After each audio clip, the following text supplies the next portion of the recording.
Welcome to Agronomy 1. This lecture is on nutrient management and it is split into several parts. This is the part on nitrogen, part 2. This subject is part of the Bachelor of Agriculture and Technology and the Bachelor of Equine Studies. These degrees are offered at Melbourne Polytechnic, with the Bachelor of Agriculture and Technology being offered as a partnership with La Trobe University. To find out more about this course and other courses that we offer, please visit our website at www.melbournepolytechnic.edu.au. My name is Dr. Nikki Cooley. Hopefully you will have watched part 1 to this lecture before commencing on part 2. In part 2 we will look at all aspects of nitrogen nutrition.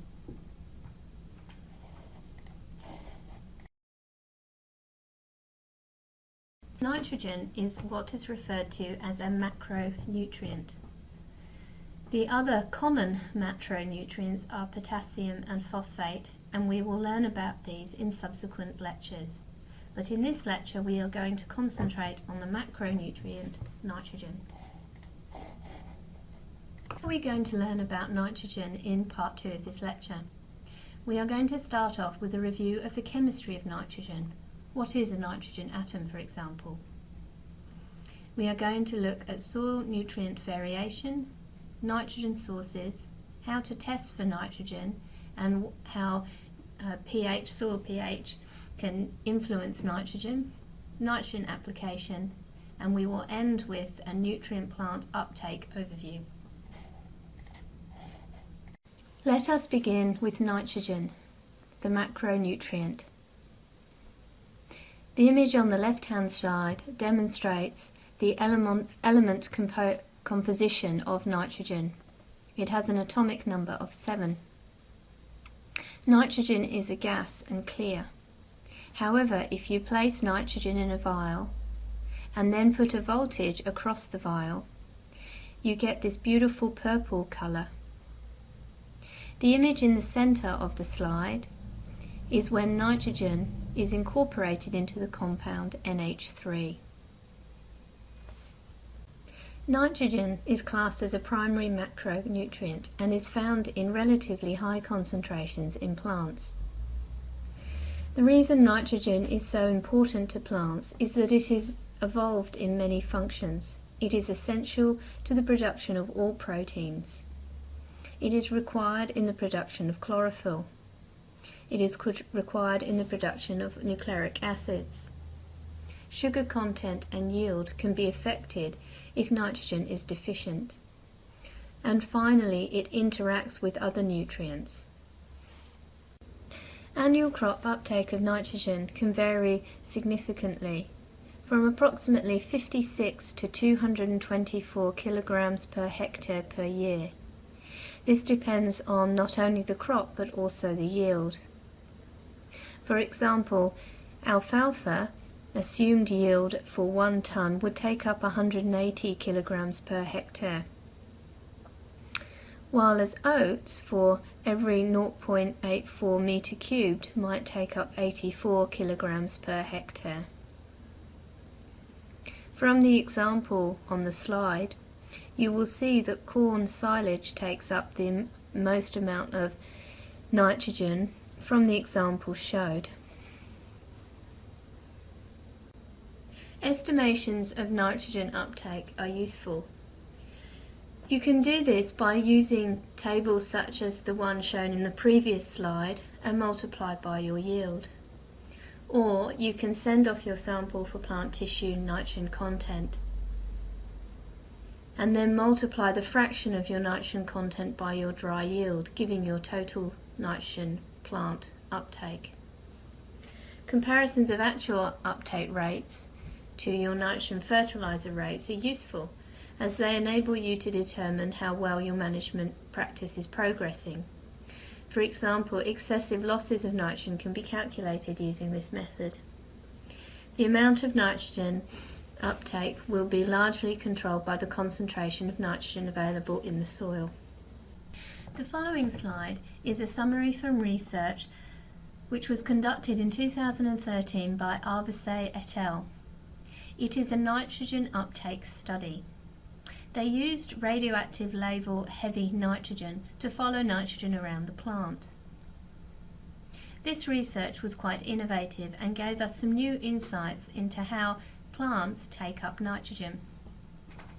The study concluded that nitrogen could be taken up through dedicated high or dedicated low affinity transport systems in the roots.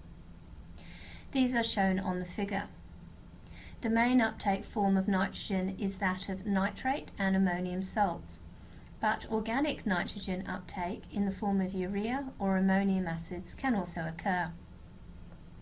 The assimilation of inorganic nitrogen to organic nitrogen involves a series of tightly regulated enzymes. Nitrate is reduced to nitrite by nitrate reductase.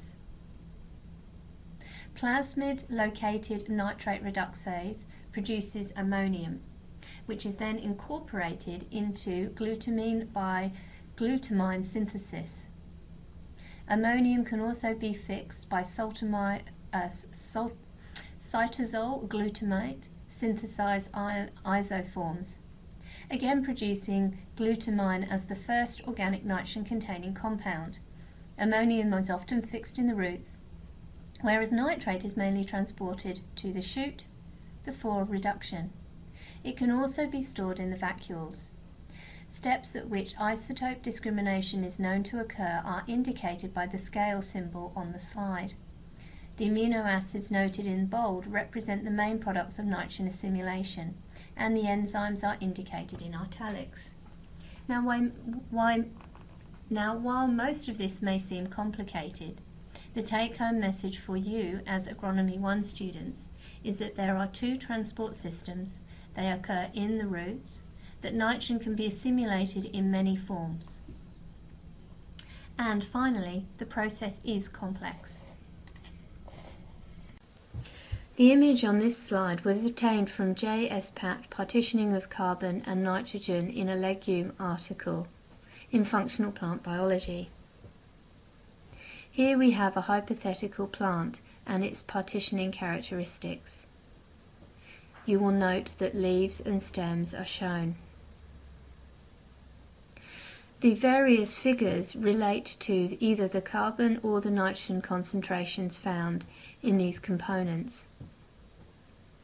Dry matter of a typical green plant contains a large and relatively constant proportion of carbon, somewhere between the regions of 35 to 50%, virtually all of which is derived from the photosynthetic fixation of carbon dioxide by leaves or other green parts. Comparable values for nitrogen in dry matter tend to be more variable, with the lowest levels in the roots and the stems at between 0.5 and 1.5%, and considerably higher levels in the leaves, 3 to 5%, where much nitrogen is associated with enzymes involved in photosynthesis. Higher levels are encountered in seeds, 6 to 7%, and other storage organs in which large quantities of protein are stored. Most of the plants rely on nitrate or ammonium in the soil as their prime source of nitrogen, but certain leguminous plants gain nitrogen directly from the atmosphere by engaging in symbiosis with nitrogen-fixing bacteria in the nodules of their roots.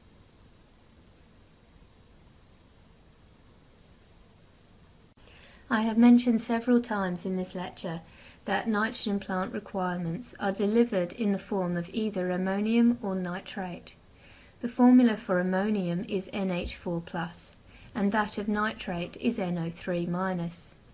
It is very important to understand these forms when looking at nitrogen fertilization and how you will manage your nitrogen fertilization. Of all the mineral nutrients, nitrogen has the most complex nutrient cycle, largely because nitrogen can exist as either a gas, both ammonia and nitrogen gas, whereas the other 13 minerals do not exist as gases under normal soil conditions. To help understand the various components of the nitrogen cycle, definitions and molecular formulas of numerous nitrogen forms are provided in the following table. Available nitrogen is generally considered to be the sum of ammonium and nitrate, although urea, a type of organic nitrogen, may also be plant available. You will note that nitrogen forms include nitrogen gas, ammonium, nitrate, nitrite, and organic nitrogen. Nitrogen cycling consists of 9 major processes: plant uptake, exchange, nitrification, denitrification, volatilization, mineralization, immobilization, nitrogen fixation, and finally leaching. Each of these processes and the effect they have on each other will influence the amount of plant available nitrogen and hence yield. We are not going to examine in this topic these processes in detail. However, in your soil and nutrition subject you will learn about these processes. Please be mindful that this is a complex system when looking at managing your nitrogen. Nitrogen can be broken down and supplied in either as urea or an amino acid. The carbon to nitrogen ratio changes depending on these molecules. For example, in the urea molecule there is a 1:2 carbon to N ratio, while in the amino acid link in soy protein composition there is a 3:1 carbon N ratio. Nitrogen uptake is regulated by signals, sensing and regulatory elements. The figure on the slide is a visual representation of these processes. The plant in the middle is based on Arabidopsis, the scientific model plant. Plants express specific forms of iron transporters and enzymes having catalytic activities favourable for the uptake and the use of nutrients in the environment. They should also have these iron transporters and catalytic proteins expressed at ideal locations and timings to maximise the rate of nutrient assimilation. Besides increasing the capacities of transporters and enzymes, plants can modify their root architecture to make more efficient access to mineral nutrients available in the soil. This is an interesting adaptation. Plant roots are known to have plasticity to modify their shapes by forming lateral root systems under different nutrient environments. In general, lateral roots proliferate on nitrogen-rich patches. However, if you examine contrasting phenotypes, you can find between the roots locally fed with nitrate and ammonium.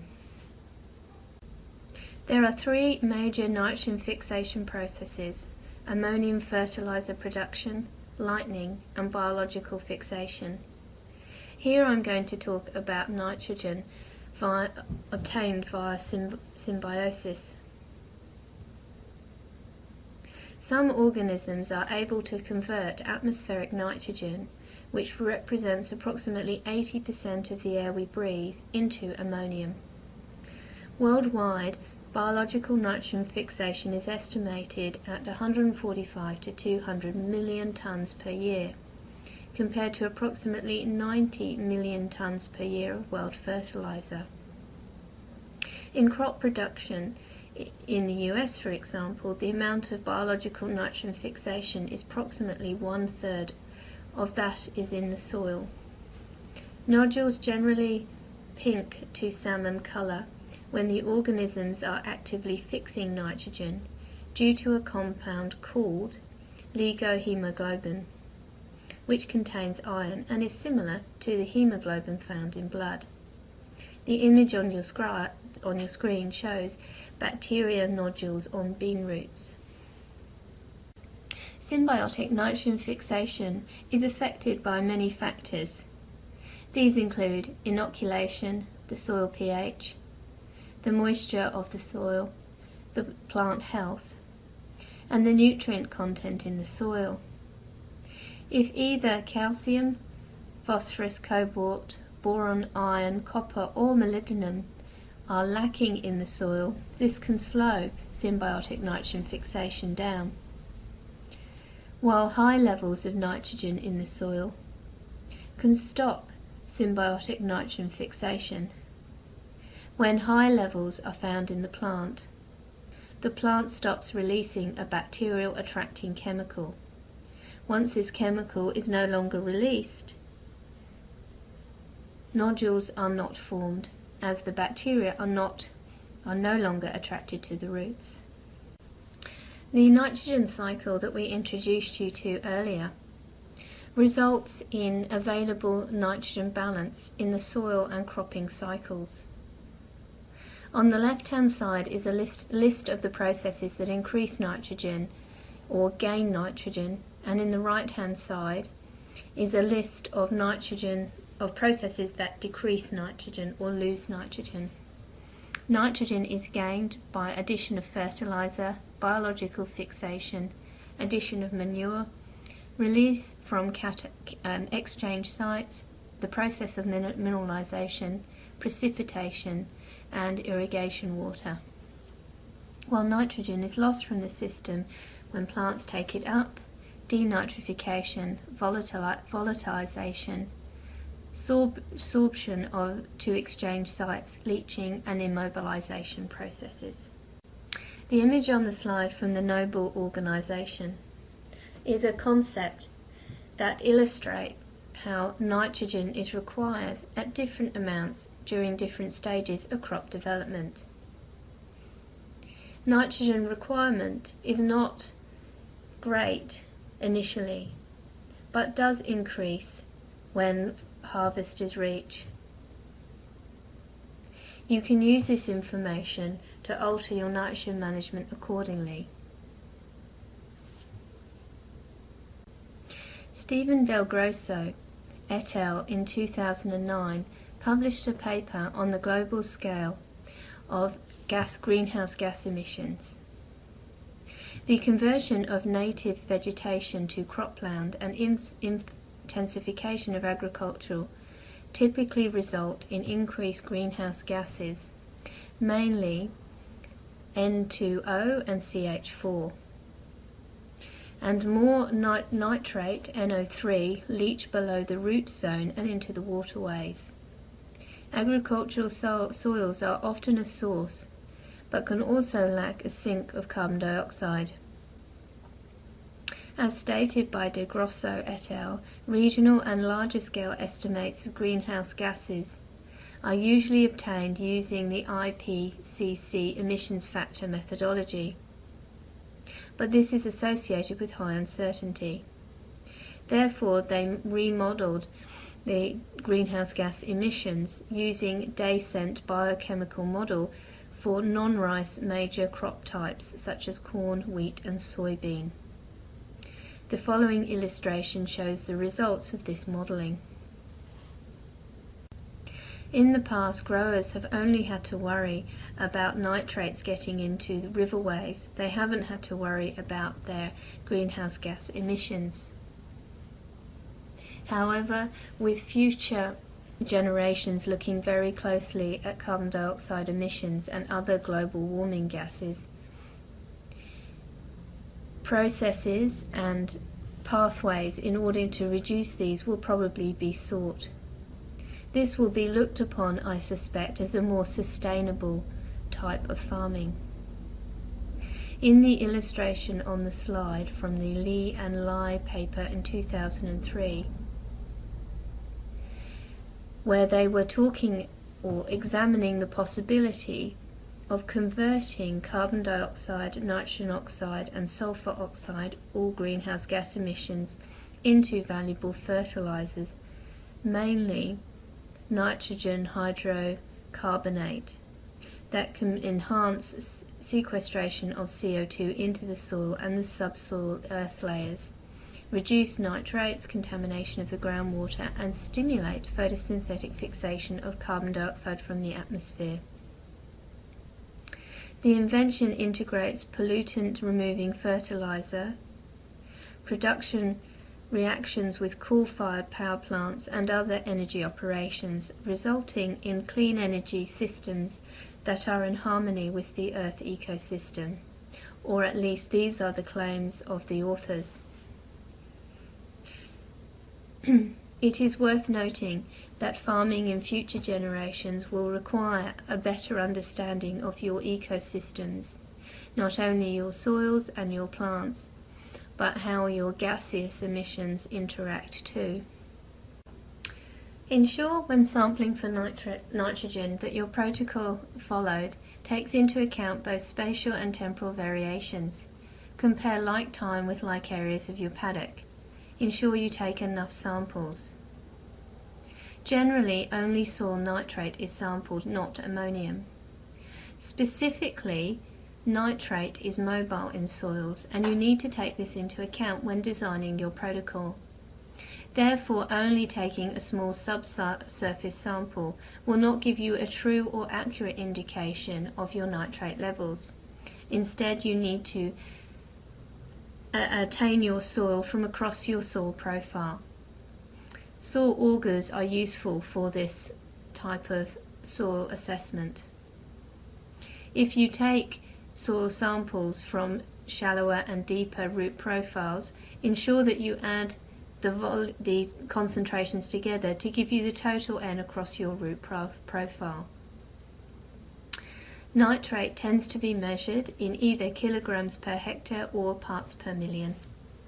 Use the information from the soil data to start to establish fertilizer regimes for your paddocks.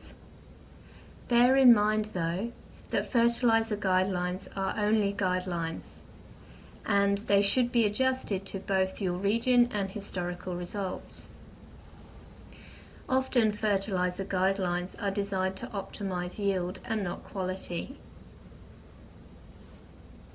In environments where yields are constantly greater than 2.5 tonnes per hectare, nitrogen applications can be delayed until stem elongation without any loss of yield.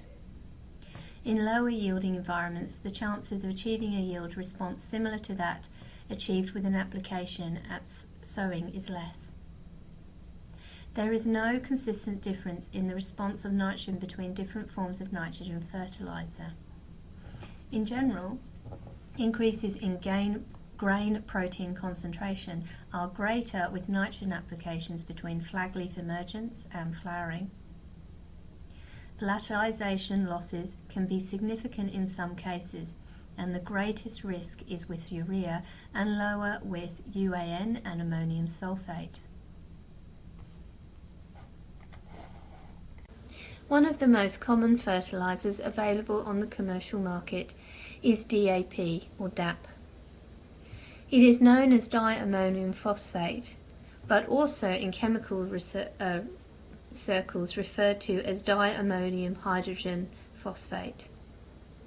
Its chemical name, NH4 times 2 with a HPO4 group, is shown on the slide. It is water soluble. When it is acting as a fertilizer, it reacts with ammonium to produce phosphoric acid, as shown on the formula on the slide. You may have come across DAP in other senses, as it has a numerous number of functions. For example, it may act as a fire retardant as it lowers the composition temperature of a material. It is also used as a yeast in winemaking and brewing mead. It can be used as an additive to some brands of cigarettes.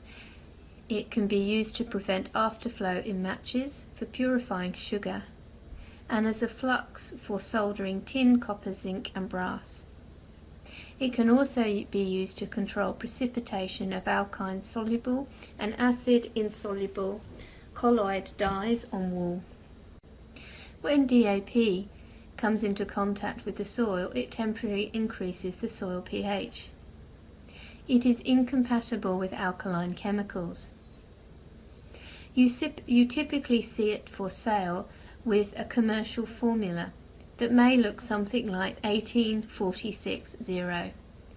These numbers represent the percent concentrations of the compounds the DAP contains. Therefore, 18-46-0 represents 18% nitrogen, 46% phosphorus, and in this case 0% potassium. The second fertilizer I want to introduce you to is that of MAP, or monoammonium phosphate. This, like DAP, is a superphosphate. It is water soluble and is produced via ammoniating phosphoric acid, as in the formula on the screen. MAP is preferred to DAP at planting in those situations where too much nitrogen may affect germination, emergence and early seedling root development. MAP is commonly used where the planting fertilizer is placed in direct contact with the seed of a winter cereal and sown at narrow row spacings such as that in cotton. MAP is also less hygroscopic than DAP on account for its lower nitrogen content, making it less prone to settling in storage.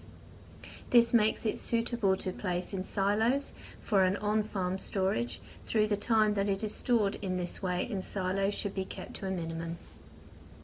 Urea is another commonly used nitrogen fertilizer and is regarded as the most concentrated solid nitrogen fertilizer and the most economic to use. It contains 46% nitrogen. It can be applied on its own or with other nutrients such as DAP or muriate of potash. It is usually used for pre-plant or top dressing programs. You need to be mindful of potential impacts on germinating seeds or young seedlings, as too high a concentration can burn these. It is soluble in water and can be used as part of fertigation programs. Urea is also used as a non-protein nitrogen supplement for ruminants such as sheep and cattle. Urea allows ruminants to make better use of low protein roughages, for example dry grass during dry weather and the onset of drought. Green urea is a new nitrogen fertilizer product. It is based on ammonium nitrate. It is a product that you top dress and do not incorporate into the soil. We have used this product in the Yang Ying Teaching and Research Demonstrator, Commercial Trial Rate, Paddock 5. Please see this lecture for further details on this product. On the 25th of January 2006, legislation was passed that stated any substance more than 45% ammonium nitrate needed to be controlled under what is now regarded as the SSAN. The link below, which will also be found on Moodle, can guide you to all the WorkSafe requirements and legal requirements that you have as a farmer if you are going to use this product. You will need to undergo such checks as a police check. You will need to check that you're not politically motivated for violence. That's called an PMV check. Organisations and individuals who transport or store SSANs will need to provide a security plan to the regulatory authority. It will have three main elements: personal management, site security and procedures. And only people with a legitimate need, such as farmers, are permitted to purchase and use SSAN products. Home gardeners are not allowed to buy SSAN fertilizers. Please be aware of your legal requirements if in your working career you have to come or choose to work with these substances. Nitrogen can be attained in a liquid form, and this is usually a concentrated solution of urea and ammonium nitrate. One such example is a product called Easy N, and it contains 42.5% nitrogen. This is not a recommendation for this product, but rather an example of its existence. So how do you enable sustainable nitrogen management so that you are reducing your emissions and improving your efficiencies as well as retaining a good yield and quality?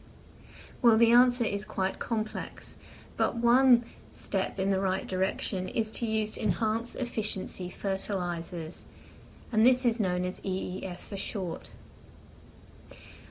On Moodle there is a connection, a link to the GRDC website fact sheet on reducing fertilizers' nitrogen loss and nitrous oxide emissions. Please click onto this fact sheet and read the following article. After you have read this article, Please answer the following questions. The questions are listed on your slide, and a copy can also be found of these questions on Moodle for your convenience. Please bring your answers to the next class, where they will be discussed. Nutrients are taken up by plants from the soil via the root system. In the following video, a simple description of uptake of both water and nutrients is discussed. It is important to realise both these mechanisms. Understanding the role that water plays in nutrient uptake is important when managing your nutrients. Please note that this is only an overview of nutrient and water uptake. The concepts underpinning these processes will be covered in more detail in Plant Physiology, ALM 214, and in Soil and Nutrient subject. Let's review what we have learnt about nitrogen. You should now be able to describe the basic chemistry of nitrogen. How many electrons does nitrogen have? How does the chemistry enable nitrogen to bond with other nitrogen molecules? You should be able to describe the role that nitrogen plays in soil fertility. You should be able to describe what plants use nitrogen for. We have looked at how nitrogen is taken up by the plant. We have looked at how soil nitrogen application can be applied, or in this case, managed. You will note that nitrogen is the most complex of all nutrients. Therefore, it is worth spending a bit more time on nitrogen than you might do on the other macronutrients.